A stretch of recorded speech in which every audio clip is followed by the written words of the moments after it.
on voulait vous parler dans le mot transformation numérique, le mot important, c'est transformation. Puis hier encore, j'ai une entreprise qui me dit « Ah, tu sais, ces affaires-là, là, c'est pas si, là, parle-moi de technologie. » Mais on se rend compte, puis vous allez, peut-être vous avez entendu parler qu'au Québec, on était un peu en retard, que la partie transformation, gestion de la transformation, est encore un enjeu. Puis c'est pour ça qu'aujourd'hui, on s'est dit, bien, vous allez entendre parler de technologie. Isabelle, notre expert, va venir vous parler de technologie. On va venir insister sur les clés de la transformation numérique qui sont celles de la gestion de la transformation numérique. Juste, moi, rapidement, quand on rentre dans les entreprises, encore aujourd'hui, le « why », pourquoi je fais une transformation, c'est pas clair. Les dirigeants et les dirigeantes résument, simplifient pas, ne savent pas pourquoi, puis ne communiquent pas pourquoi ils font la transformation. Pourquoi j'investis dans un système d'information? Pourquoi je fais de l'amélioration continue? Pourquoi je vais aller à l'industrie 4.0? Pourquoi je vais avoir une nouvelle ligne? Il faut que ça soit clair. Je voudrais revenir en arrière. Alors, juste quelques exemples de « why », pourquoi. Bien, disons, là, je suis exigence des chaînes d'approvisionnement, des exigences de vos clients. Vous êtes une boulangerie, puis Costco veut vous passer, au lieu de 35 palettes habituellement du vendredi, il veut vous en passer 45. Je suis capable. J'ai-tu la capacité? J'ai-tu les inventaires? Si je fais un turnover, qu'est-ce qu'il faut que je pousse comme commande? Ça, c'est de la transparence. J'ai besoin de regarder dans mes systèmes pour pouvoir répondre rapidement. Ça me permet de répondre rapidement à un client. Puis si je dis, bien, regarde, je n'ai pas la capacité, mais je pourrais te les livrer dimanche, parce que j'ai un contrôle aussi sur ma chaîne logistique. Donc, d'avoir une valeur ajoutée au client, de répondre rapidement quand il y a une hausse, par exemple, de demande.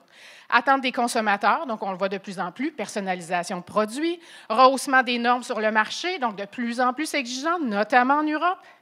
Accélération du développement technologique, de plus en plus aussi, je le sens chez les entreprises, bien, nos concurrents aux États-Unis sont plus productifs, sont capables de sortir plus de produits que nous. Donc, la capacité, de plus en plus de capacité, comment nous, au Québec, on peut développer plus de productivité, développer plus de capacité, c'est celle d'intégrer notamment de la technologie. Changement climatique, incertitude dans les marchés. Donc, plus j'investis dans le numérique, plus j'ai de la transparence dans mes données, dans ma chaîne, dans ma logistique, dans mes opérations, plus je suis capable de répondre rapidement. Il y a un bateau qui est pris sur le canal de Suez. Quel client est impacté? Je vais voir tout de suite. Donc, diminution de la productivité. On le voit au Québec, c'est la ligne en bas. On est encore en bas bon, c'est sûr qu'on se compare avec l'Ontario, avec l'Allemagne, les États-Unis, le reste du Canada. On est peu productif encore, ou en tout cas, pour le nombre d'universités, de connaissances, de compétences et d'entrepreneurs qu'on a, est-ce que c'est normal? Puis pourquoi, en fait? Pourquoi? Puis on se rend compte aussi que plus tu investis en technologie, plus tu exportes, puis plus ton chiffre d'affaires croît.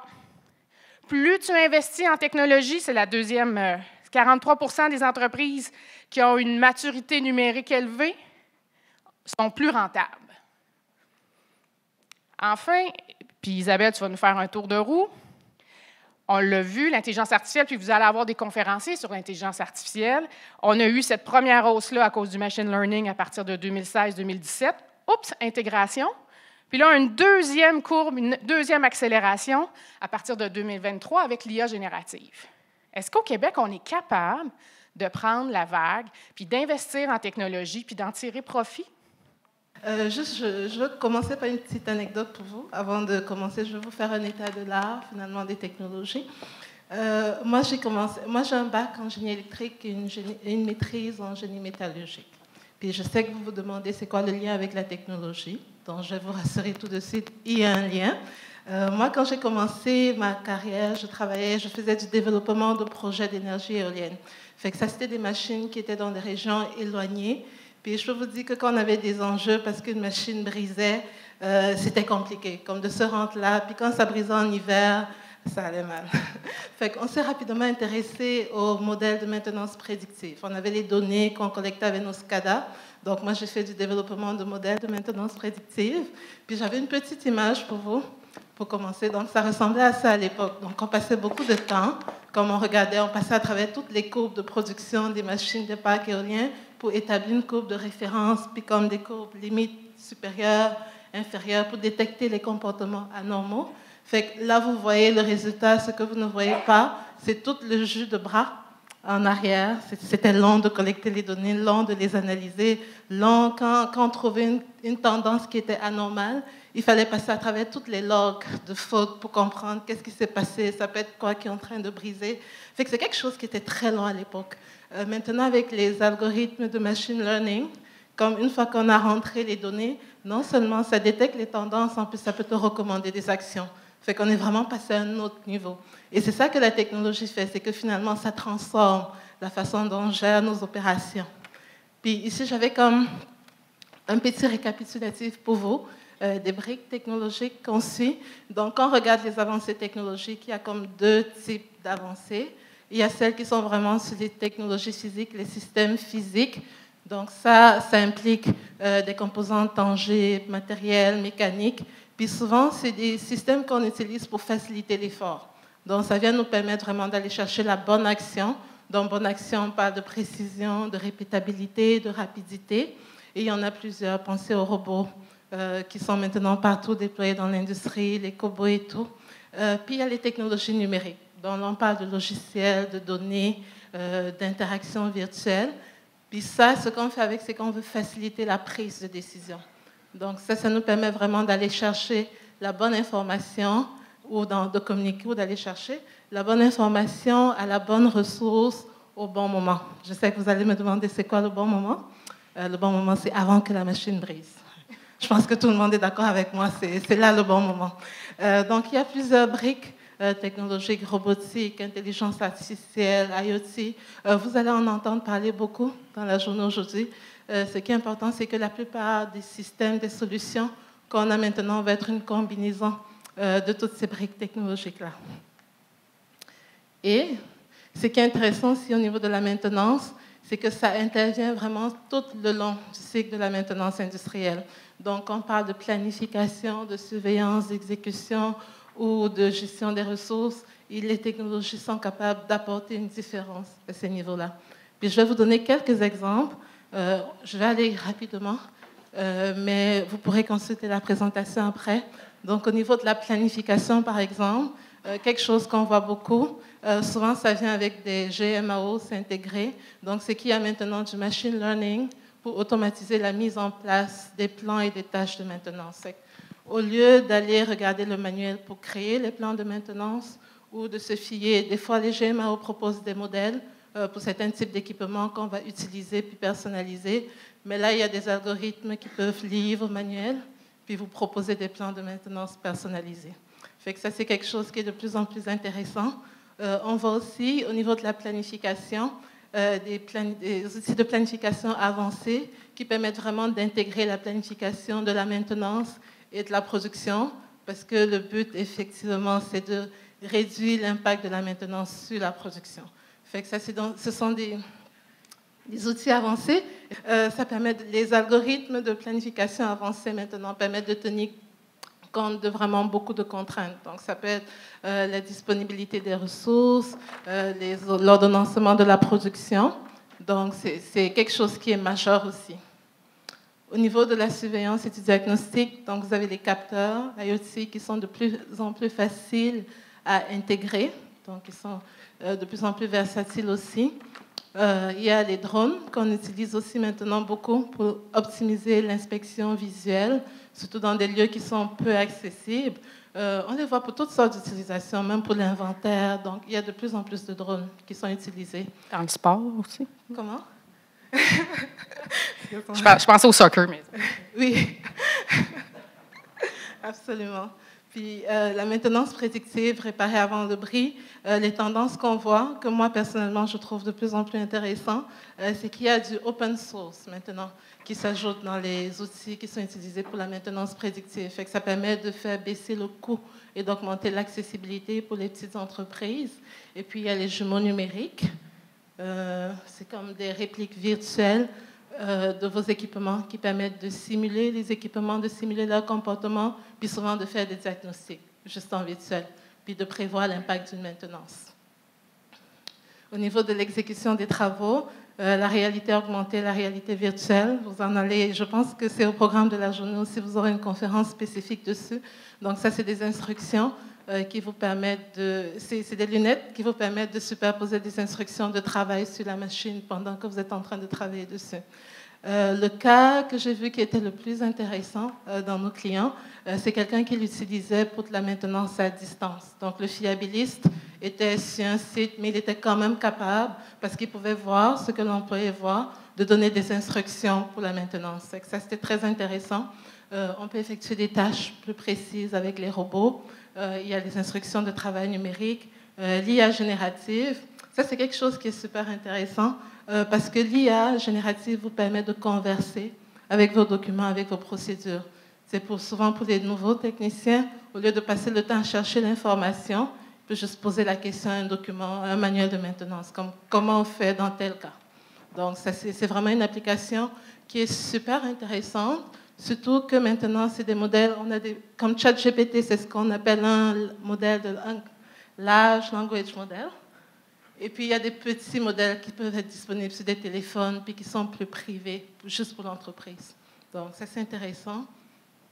Au niveau de la gestion des ressources, le premier point, l'impression 3D, c'est quelque chose qu'on voit de plus en plus aussi. Donc, pour Siemens, il y a une étude de cas intéressante de Siemens, où ils ont raccourci le temps pour avoir les pièces de plusieurs jours, semaines, à quelques heures. Puis souvent, on ne réalise pas. Tu sais, quand on parle d'impression 3D, tout le monde a l'idée du plastique qui est imprimé en tête, mais on a dépassé ça. On imprime du métal en 3D, on imprime du béton en 3D, on imprime des tissus organiques en 3D.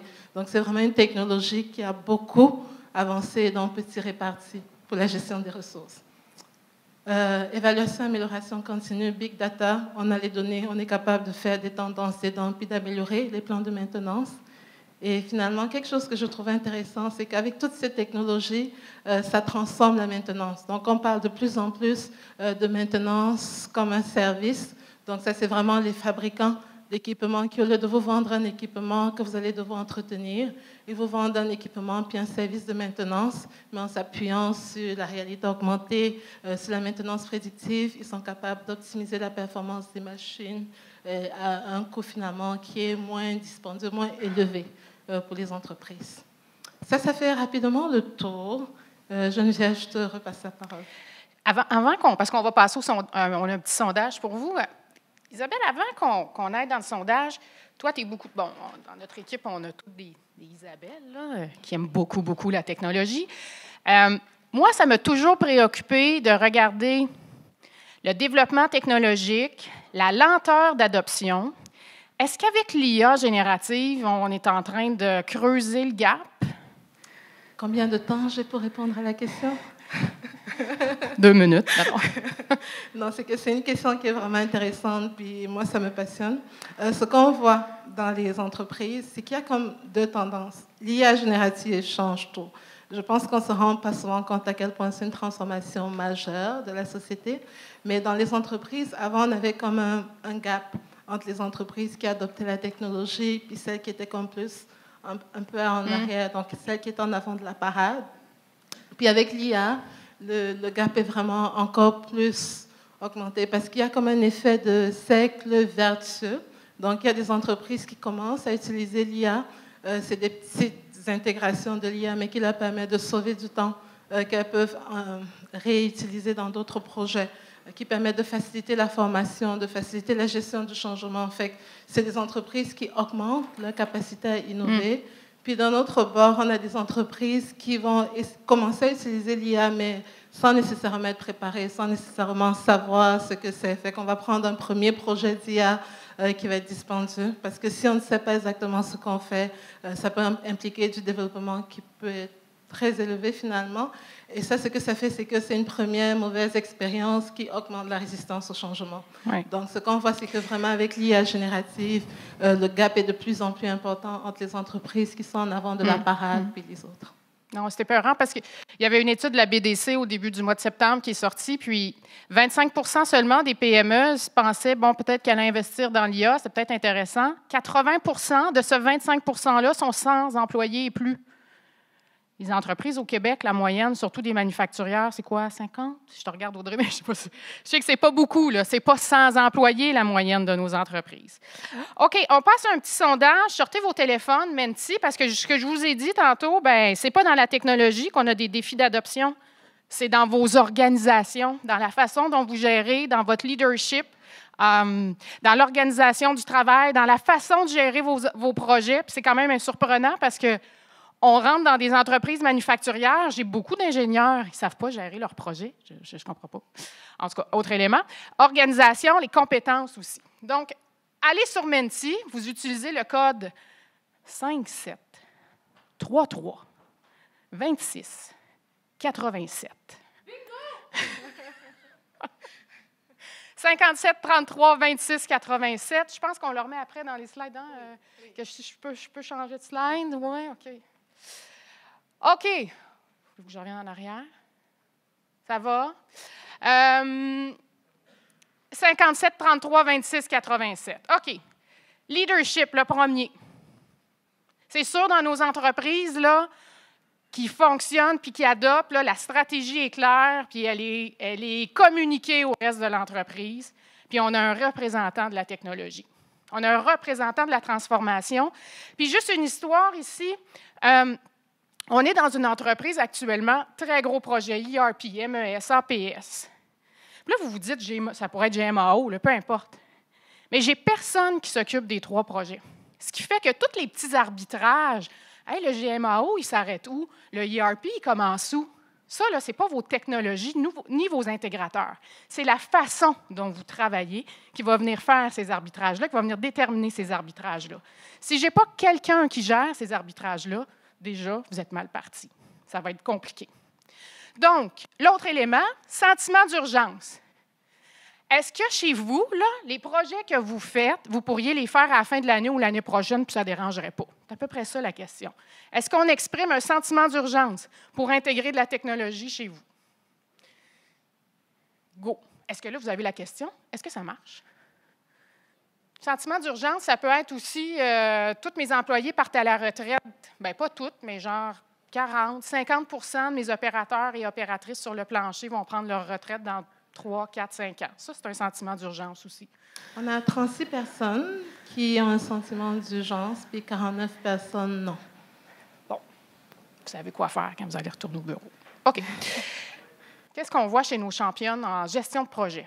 En gestion de projet, il y a un élément qui est, je vais vous donner tout de suite un exemple. Donc, c'est qu'il y a les entreprises qui se démarquent, ce sont celles qui ont des listes de projets claires, elles savent ce qu'elles font, c'est prioriser, c'est séquencer. Il y a des personnes qui sont responsables des projets qui font le suivi. C'est comme finalement de la gestion de projet de base, mais on ne se rend pas souvent compte à quel point ce n'est pas intuitif. Moi, j'ai comme 2 exemples que je veux vous présenter. Donc, une première entreprise où le critère de priorisation, c'est l'urgence. Donc, on fait juste ce qui est urgent, puis quand quelqu'un parle vraiment fort. Donc, c'est la personne qui parle le plus fort. Ça, on voit ça. Ouais. Ça, c'est les 2 critères de priorisation.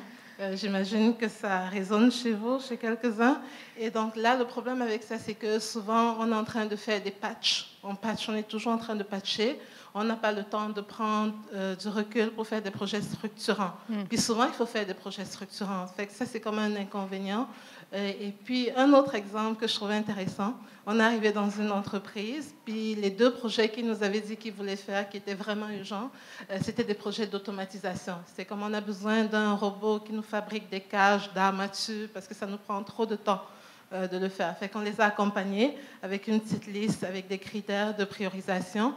C'était juste une évaluation simple. Est-ce que le projet est aligné sur nos orientations stratégiques? Puis c'est quoi notre capacité finalement à réaliser le projet?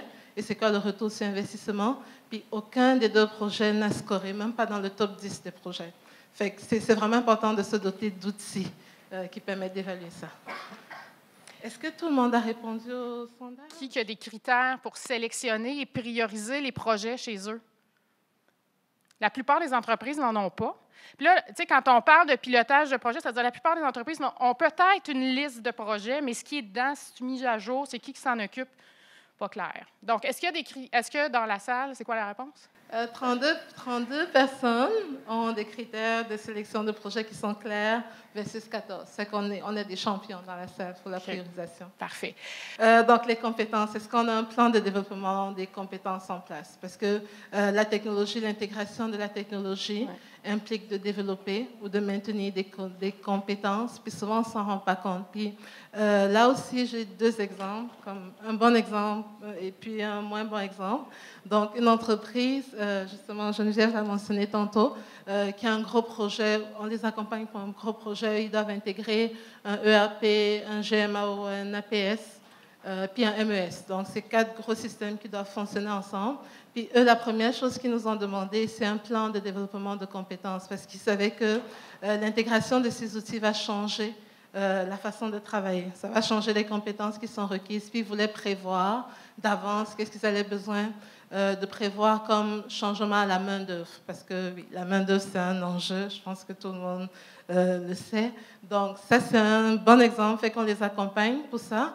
Puis de l'autre côté, moi, j'ai une entreprise qui était en avant de la parade, voilà, 10 ans. Ils avaient développé tout leur logiciel sur mesure, incluant leur logiciel de maintenance. Et il n'y a personne qui se rappelle c'est quoi qui est dans le code. Il n'y a personne, comme ils n'ont plus de gars TI à l'interne. Puis le pire, c'est que toutes les personnes qui savent utiliser l'outil s'en vont à la retraite dans 3 à 5 ans.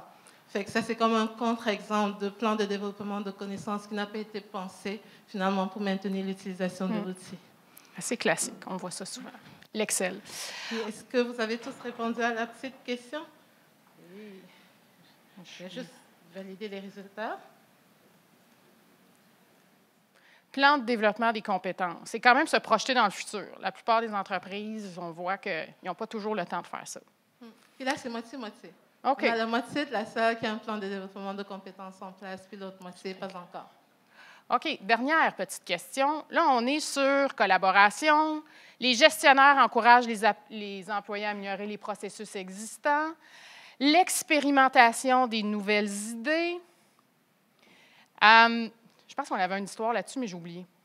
Moi, j'ai une histoire. Moi, j'ai toujours plein d'histoires, quel que soit le sujet. D'ailleurs, je pense me lancer dans une carrière en humour. OK. Donc, un exemple ici qui m'a marqué dans beaucoup d'entreprises, c'est la différence entre les entreprises où la moyenne d'âge est, mettons, plus basse que plus élevée. Donc, souvent, les jeunes vont vraiment comme pousser pour l'adoption de nouvelles technologies. Puis ça fait toute une différence dans les projets. Donc, quand on fait le processus, ils sont engagés, comme il y a une volonté que ça avance. Puis là, ça fait que ça participe à la gestion du changement. C'est des gens que quand les outils arrivent en place, ils les ont déjà adoptés, fait qu'ils les utilisent. Puis de l'autre bord, quand on n'a pas ça, quand on n'a pas comme la culture de l'expérimentation, de la technologie, ça fait ce que nous on appelle des bébés Excel. Est-ce que vous connaissez les bébés Excel? Non? Donc ça, c'est quand on a comme plein d'outils qui fonctionnent très bien. On a un super GMAO, on a un super ERP, mais les outils ne se parlent pas entre eux, où chacun est vraiment comme attaché à son outil, puis ne veut pas utiliser le nouvel outil. Fait que pour faire communiquer les outils, on a des bébés Excel. Et comme des fois, ça peut être effrayant. Moi, j'ai accompagné une entreprise, ils avaient comme une 40aine de fichiers Excel. C'était comme à peu près 1 par produit qu'il fallait mettre à jour pour faire la planification des ventes. Fait que ça peut être assez effrayant. Puis la question qui sous-tendait ça, c'est est-ce que vous avez un organigramme? Ça peut avoir l'air fou, là, mais un organigramme, ça veut dire qui fait quoi? Encore dans des entreprises qui font des projets de plusieurs centaines de milliers de dollars, n'ont pas d'organigramme. On ne sait pas qui fait quoi. Ça veut dire, si par exemple, il faut déployer un système d'information dans plusieurs départements, à qui qu'on parle? C'est qui relève de qui? Pas clair. Donc, ça aussi, ça fait que ça avancera pas bien. Je pense qu'on se termine. Puis la réponse? La majorité des entreprises ont un organigramme. Bon, c'était facile, je dois dire, mais on s'était dit qu'il faudrait quelque chose de plus factuel. Je pense que ça termine pas mal notre petite conférence. Juste un point, rapidement, on a pris une trentaine de données chez nous dans des diagnostics d'entreprise, puis tout ça. Puis vous voyez, donc il y a leadership, organisation du travail, culture d'entreprise, pilotage de projet, puis compétences. Puis gestion de projet, avoir une liste de projets, des critères, des chargés de projet, puis suivre les projets, puis que la direction suit les projets, c'est vraiment un élément qu'il faut pour réussir votre transformation puis intégrer de la technologie. Donc, voilà, en résumé, donc être proactif, le why, proactif face à nos clients, l'organisation, donc de moins de stylos, moins de hiérarchie. Ensuite, qu'est-ce qu'on a? Développement technologique, être ouvert à qu'est-ce qui s'en vient, aller dans les salons, aller voir les kiosques tout à l'heure, questionnez-vous. Développement des compétences, projetez-vous, qu'est-ce que vous avez besoin pour le futur, quel type de compétences, comment je peux valoriser celles qui sont là, faire une matrice, déjà un premier diagnostic des compétences que vous avez, puis comment vous les faites évoluer dans le temps. Adopter et gérer le changement. Gérer le changement, là, juste comme ça, là, ça veut dire, si j'intègre un système d'information ou une technologie, c'est quoi l'impact sur le processus, sur les activités, puis comment je le présente aux gens avant qu'ils soient implantés. C'est ça la gestion du changement, en partie. Je ne voudrais pas résumer ou simplifier, mais ça, très peu d'entreprises le font. Voilà. Ça se termine sur grand V, mais je vais te le laisser. Voilà, merci. Oh, est-ce que vous avez des questions? Je ne sais pas. Je vous rappelle que pour les questions, on a 2 micros dans la salle. Donc, comme vous avez tous très bien écouté, j'imagine que les questions vont déferler. Bon, j'attends la vague. Pendant que j'attends la vague, vous avez parlé, mesdames, de... l'intelligence artificielle, c'est peut-être pas nécessairement le premier projet qu'on voudrait qu'une entreprise implante dans un premier temps. Ce serait quoi un bon premier projet, par exemple? Est-ce que je dirais un bon premier projet, c'est un projet qui répond à vos besoins? Je sais que c'est comme une réponse qui a l'air évidente, mais souvent, ce n'est pas clair c'est quoi les priorités des entreprises. Ce n'est pas clair pour tout le monde. Puis, tout le monde n'est pas aligné sur les mêmes priorités. Donc, ce qu'on commence toujours, c'est voir c'est quoi votre vision pour les 5 prochaines années, puis c'est quoi les projets qui vous permettent d'arriver là. Puis, quand on a les projets qui sont prioritaires, on commence par le projet qui est le plus facile à mettre en place, parce que ça nous permet d'avoir une première victoire, un premier succès qui nous met dans la machine vertueuse où on continue d'innover. Puis, Audrey, juste peut-être pour préciser quelque chose, l'intelligence artificielle peut être un bon premier projet. Donc, c'est qu'il y a différents types d'intelligence artificielle. Il y a comme des projets où on développe des intelligences artificielles. Là, ça va prendre des données, ça va prendre des modèles. Il y a des projets où vous utilisez l'intelligence artificielle parce qu'il y en a plusieurs qui sont disponibles. Puis ça, des fois, c'est des petits outils, comme on avait une entreprise récemment, et ils passaient beaucoup de temps à faire leur facturation parce qu'ils devaient faire la facturation manuellement, la réconciliation, alors qu'il y a des IA qui peuvent comme lire tes courriels, puis associer tes factures à tes PO. Donc, ça peut être des petits outils. Ça peut être un bon premier projet, mais le vrai bon premier projet, c'est celui qui répond à vos besoins puis à votre vision. Est-ce qu'on pourrait dire que le bon premier projet est aligné sur le plan stratégique? Absolument. C'est le premier critère. Ma question par rapport à l'IA, on en a parlé sur le fait qu'il y a beaucoup d'entreprises maintenant qui doivent prendre la décision d'y aller. Ben souvent, ceux qui doivent prendre cette décision n'ont pas nécessairement la même vision qu'Investir Québec parce qu'ils ne savent pas où est-ce que ça pourrait les mener, cette technologie. Puis on est souvent pris dans la gestion quotidienne. Puis dans le management, souvent, c'est des personnes qui ont vécu et vu d'autres transformations et ne comprennent pas nécessairement le plein potentiel de ce genre d'initiative. Puis ils imaginent aussi des coûts très élevés associés à ce genre de technologie. Donc comment on pourrait concrètement dissocier déjà la définition, parce qu'on associe plus à ChatGPT des trucs plus ludiques, mais comment on pourrait, dans une entreprise, petite, moyenne entreprise, intégrer un petit projet qui aurait du sens et qui aurait des retombées concrètes et immédiates sur l'entreprise. Merci. Merci Amine pour la question, Geneviève. Est-ce que je te laisse embarquer? Donc, merci pour la question, Amine. C'est une excellente question. Puis c'est une question qu'on reçoit souvent, comme on se la fait poser souvent la question. Puis finalement, la première chose aussi, puis ça va répéter un peu la réponse d'avant, c'est quand on parle du plan stratégique, c'est qu'on veut démontrer la valeur des outils d'intelligence artificielle, puis on parle toujours des besoins stratégiques. Nous, on a une offre de service chez IQ. La première étape qu'on fait, c'est de la découvrabilité. Donc, on a des ateliers pour expliquer aux gens c'est quoi l'IA, comment ça s'applique dans leur secteur industriel, c'est quoi les tendances. Puis là, on a des exercices avec tout le monde, le management, les employés, tout le monde, pour détecter les opportunités IA. Donc, c'est comme une façon de réorganiser son cerveau. Là, on doit faire du rewiring. Donc, pour détecter les opportunités IA dans l'entreprise. Donc, une fois qu'on a un plan d'action, IA, ça s'appelle donc une liste d'opportunités, puis qu'on est capable de prioriser celles par lesquelles on veut commencer, nous, on fait un premier petit projet avec l'entreprise. Donc, ça peut être une preuve de concept, ça peut être sélection d'un outil d'intelligence artificielle, ça peut être qualification des données. Donc, c'est vraiment une approche où on part de la formation, parce que ça prend ça de la vulgarisation, de la détection d'opportunités, puis de la réalisation de projets. Oui, puis ça me fait penser à un cas où on veut aller chercher une réduction de temps au niveau administratif. Et ça se fait relativement bien. Puis je vais juste dire, je vais faire un mea culpa. Moi, j'ai un peu changé d'idée, en te côtoyant, Isabelle. Mais parce que je trouvais que l'IA, à un moment donné, j'avais des entreprises qui me disaient « ERP, voyons donc, je vais prendre l'IA, il paraît que ça fait tout. » Que j'avais des entreprises qui venaient comme ça.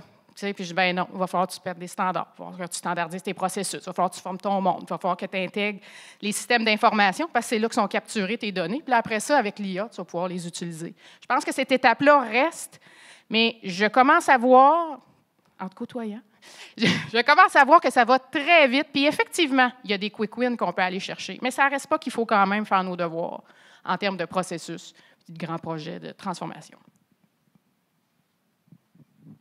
On va prendre une dernière question. Léonard Quadio de Ainsworth GDI Services Techniques. Voilà. Moi, la question que je pose est relative à la sécurité des données.